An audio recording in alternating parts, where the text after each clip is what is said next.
আমাদের দাবি হলো সাধারণ জনগণের কাছে আমাদের যে এই আয়োজনটা হলো এদেশের কৃষক, শ্রমিক, মেহনতি মানুষ, বাংলাদেশের 56,000 বর্গ মাইলের বাসিন্দাদের কাছে এবং তারেক রহমানের জন্য ঢাকা 17 আসনের বিশেষ করে এই ভাষানটেকবাসীদের কাছে।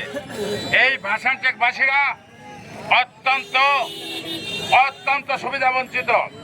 আমরা জানি অত্র এলাকায় পানির অনেক সমস্যা, গ্যাসের সমস্যা। আপনাদের অনেকের গ্যাস লাইন আছে কিন্তু গ্যাস ওঠে না, মাস শেষে বিল দিতে হয়, এগুলো সব আমরা জানি।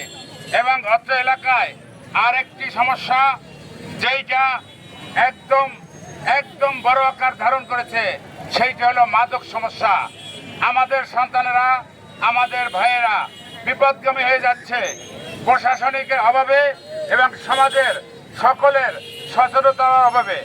আমরা আশা রাখি আগামী নির্বাচনে বিএনপি যদি ক্ষমতা আসে, আপনারা যদি মেহেরবানি করে তারেক রহমানকে ভোট দেন, ইনশাআল্লাহ শুধু এই ভাষানটেক ক্যান্টনমেন্ট গুলশান বনানীরই সমস্যার সমাধান হবে না, সারা বাংলাদেশের থেকে অনিয়ম, অবিচার সবকিছু দূর হবে এবং আপনাদের যে মৌলিক সমস্যাগুলো আছে সেই সমস্যাগুলো সমাধান হবে।